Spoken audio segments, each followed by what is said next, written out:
Chapter 3, Organization, Structure, and Culture. Ang unang slide dito, makikita natin dito is yung where we are now. Dito makikita yung pagkakasunod ng kanilang management o kung paano nila mapapano to. Ang example nila is, nauna syempre is introduction, susunod ang strategy, organization, konektado yan sa may project manager. Ang organization is susunod siya sa may defined project, estimate, project networks, tuloy ka na niya kung makikita nyo. Yung manage risk at saka yung schedule, resources, and cost. Dito naman tayo sa may reducing duration, monitoring progress, yun, nakakonect yung project manager's terms sa may outsourcing. Ngayon, dito sila nag-meet sa monitoring progress. Pagtaas na ng monitoring progress, punta sila sa may project closure. At dito mabubuo yung Agile PM at saka yung international projects. Next natin is itong learning objectives. So 03-01 identify different project management structures and understand their strengths and weaknesses. 03-02 distinguish three different types of matrix structures and understand their strengths and weaknesses. Kung papansin mo, pare sila ng tinatalay dito na yung 0.1 is identify yung project management, intindihin daw yung strength and weaknesses ito. At yung sa 02 naman is distinguish three different types of matrix structure at understand their strength and weaknesses. So dito tayo sa 03-03 describe how project management offices or PMOs can support and improve project execution. 03-04 understand organizational and project consideration that should be considered in choosing an appropriate project management structure. 03-05 appreciate the significant role that organizational culture plays in managing projects. 03-06 interpret the culture of an organization. And lastly, 03-07 understand the interaction between project management structure and the culture of an organization. Next natin is itong chapter outline. 3.1 project management structures. At ito yung 3.2 project management office. 3.3 what is the right project management structure. 3.4 organizational culture. And 3.5 implications of organizational culture for organizing projects. 3.1 project management structures. Three different project management structures are: number 1, functional organization; number 2, dedicated project terms; number 3, matrix structure. Yung matrix structure is may nakapalad tong tatlong matrices. Una yung weak matrix, balance matrix, at strong matrix. Next is organizing projects within the functional organization. Top management decides to implement the project, and different segments of the project are distributed to appropriate areas. Next is coordination is maintained through normal management channels.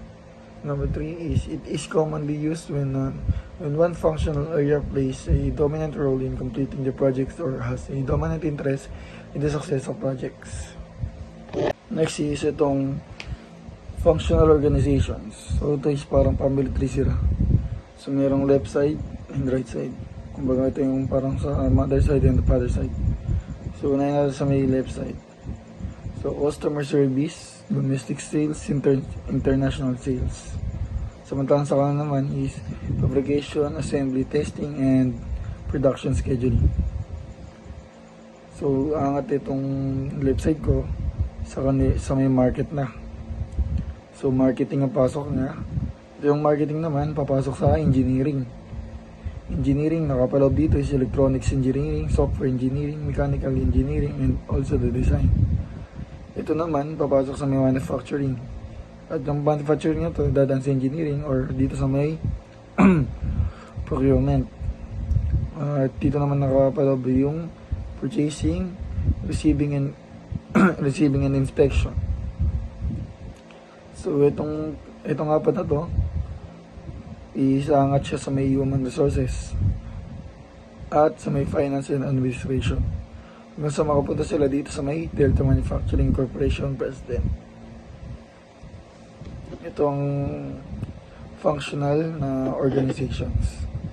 Ito naman is ang advantage at disadvantage of using functional organization to administer and complete projects. Gaya ng sabi ko kanina is parang yung family tree ako. Meron silang advantage at disadvantage. Yung advantage nila is wala silang change. Flexible sila.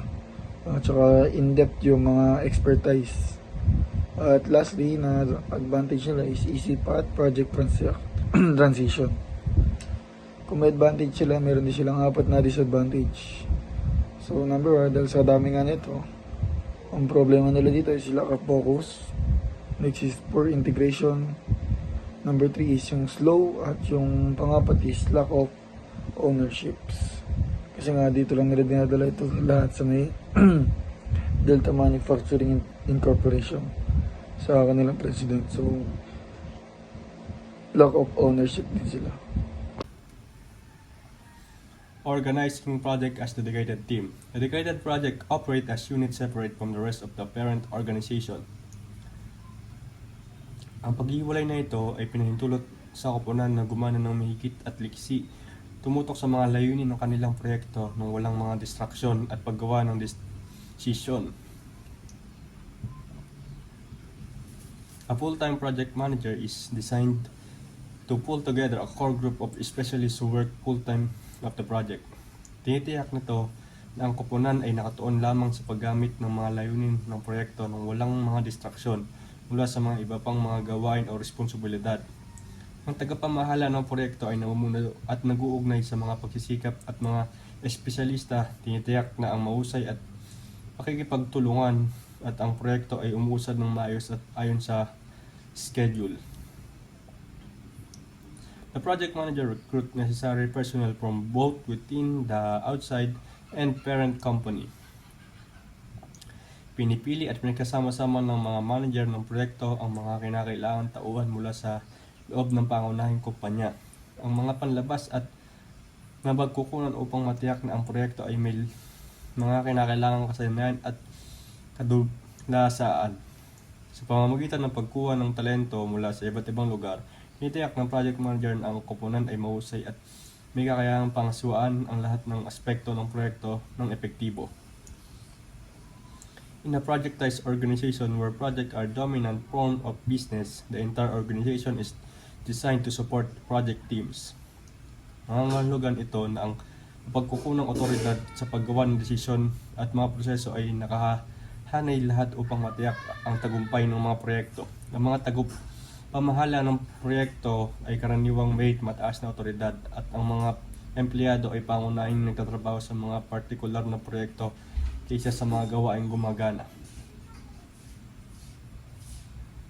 Project ties is referred to as negative dimension to dedicated project teams as they attitude can emerge between project team members and the rest of organization. Maaari itong lumikha ng tensyon at kakulangan ng pakikipagtulungan sa pamamagitan ng pangkat ng proyekto at iba pang mga empleyado na maaaring hadlangan ang pangkalahatang komunikasyon at pagkakahanay sa loob ng organisasyon. Dedicated project team. Ang dedikadong pangkat ng proyekto ay isang pangkat ng mga individual na nakatuon lamang sa isang partikular na proyekto. Nagtatrabaho ng full-time na may malinaw na layunin, sila ay gumagana ng hiwa-hiwalay mula sa iba pang organisasyon upang matiyak ang lubos na atensyon at mas mabilis ang paggawa ng desisyon na pinagsama-sama ng mga kinakailangang kasanayan upang makumpleto ang proyekto ng mahusay. Projectized organization structure. Ang mga tagapamahala ng proyekto ay may mataas na otoridad at ang mga kapagkukunang ay inilalaan sa mga proyekto sa halip ng mga departamento na nagbibigay daan para sa higit na kakayahang umangkop mas mabilis na paggawa ng desisyon at isang malakas na diin sa tagumpay ng proyekto.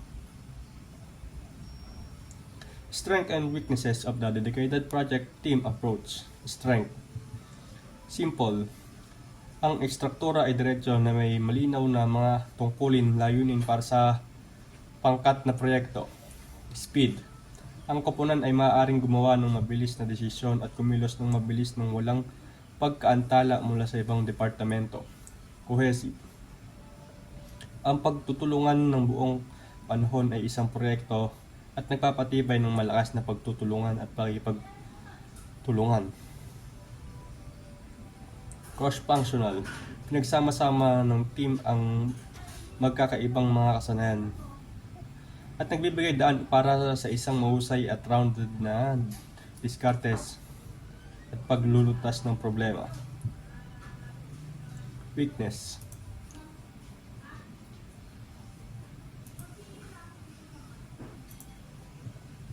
Expensive. Dedicated project team often requires significant resources which can costly for organization. Internal strict. Tension can arise between the project team and other departments, leading to a we-they mentality and potential conflict. Limited technology expertise.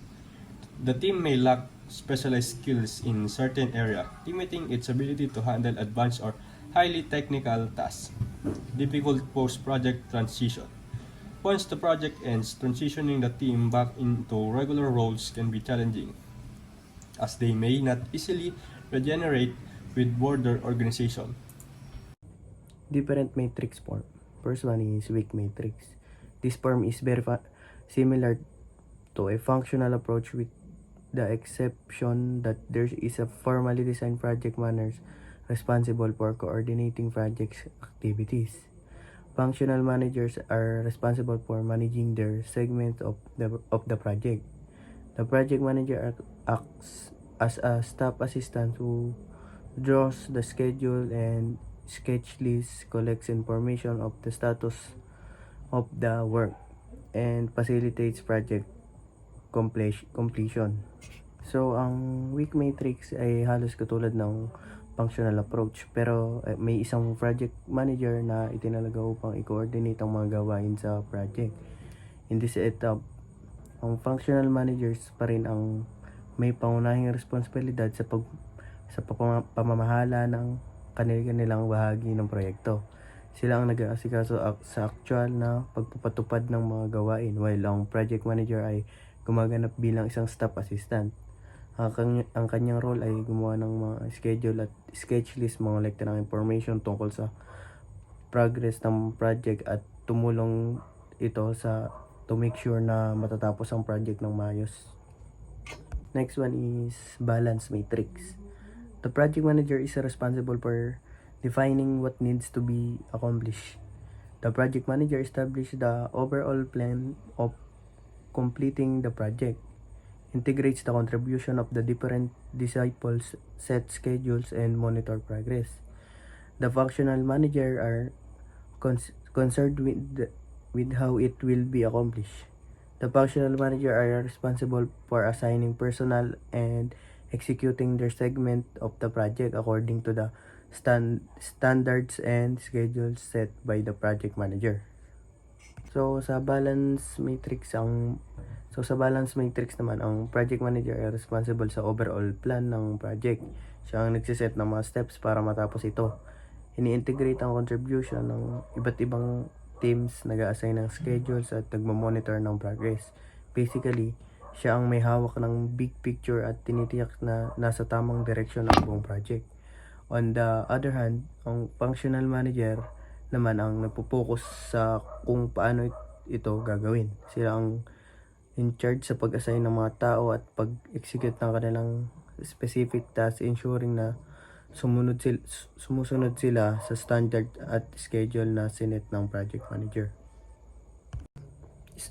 Next naman is strong matrix. The project managers control the most aspect of the project, including scope, trade-offs, and assignment of the functional personnel. The project managers control when and what specialists do as final say on major projects decision.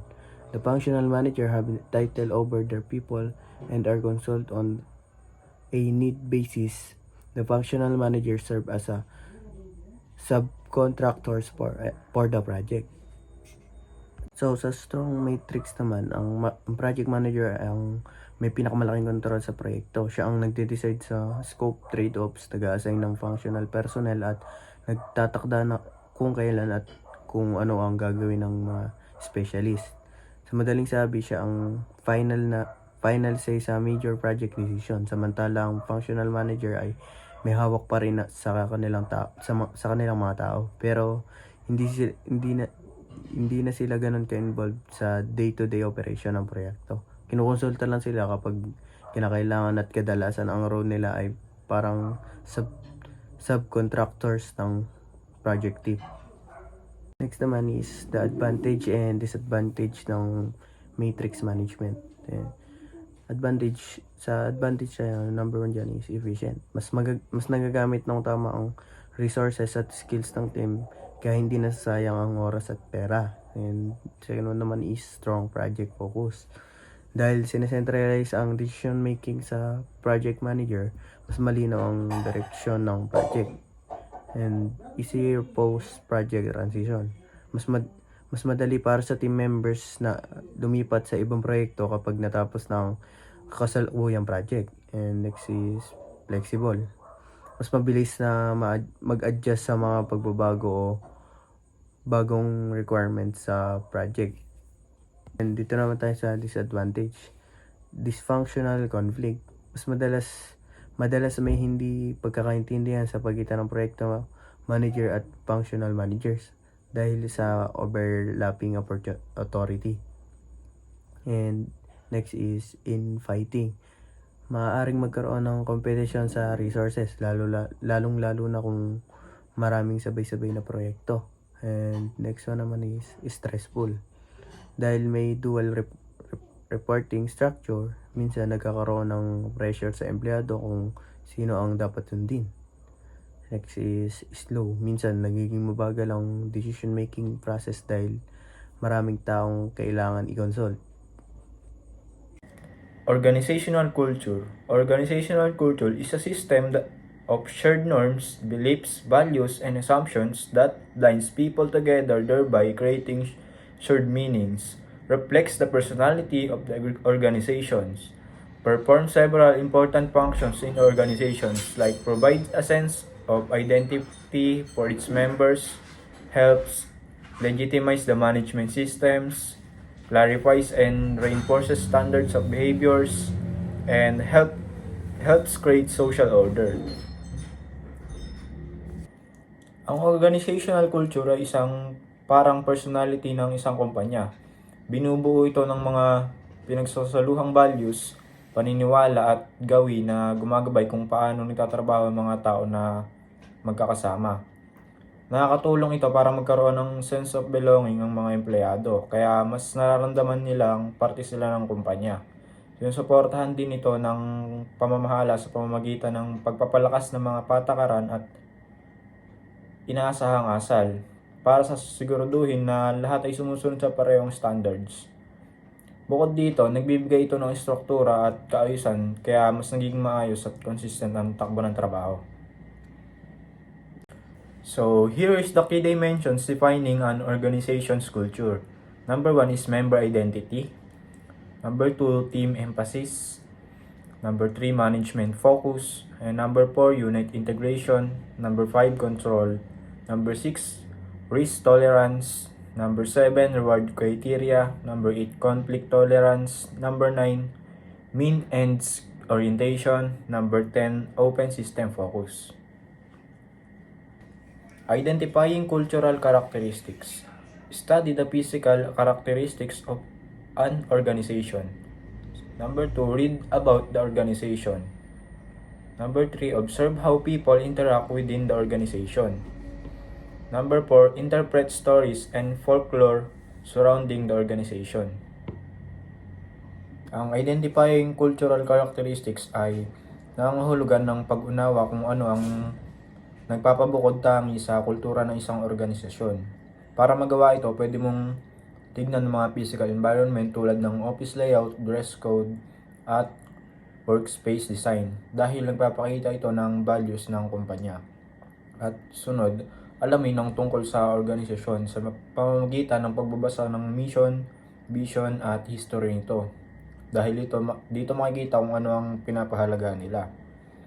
Sunod naman, obserbahan kung paano nakikipag-usap at nagtutulungan ng mga empleyado.